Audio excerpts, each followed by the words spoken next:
ক্যানভাসে modelling clay দিয়ে একটি আর্ট ওয়ার্কের আইডিয়া আজকে শেয়ার করব। তো এর জন্য আমার যা যা লাগবে সেগুলো দেখিয়ে নিচ্ছি। আমি এখানে ক্লে হিসাবে মন্টমার্টের মডেলিং ক্লেটা ইউজ করছি। এটা আমার কাছে বেশ ভালো বলে মনে হয়, কারণ এটা শুকানোর পর ক্র্যাক হয় খুব কম। এর তুলনায় ডজেনের ক্লেটা অনেক বেশি ক্র্যাক হয়। তো আমি এখানে আমার যতটুকু লাগবে সেটা হাতে আগে নিয়ে ভালোভাবে স্ম্যাশ করে নিব।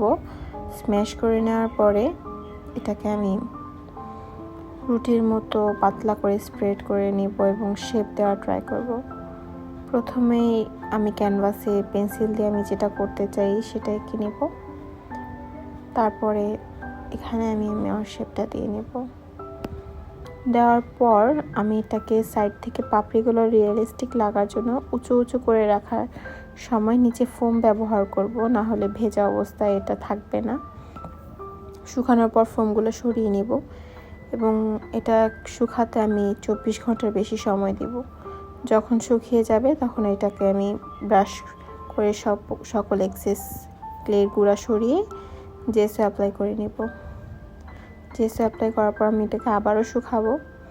শুকানোর পর এখানে আমি আমার ইচ্ছে মতো কালার অ্যাপ্লাই করে নেব। আমি ভিতরের দিকে লাইট অ্যান্ড বাইরের সাইডে ডার্কার শেড ইউজ করছি, যাতে এটা দেখতে ভালো লাগে।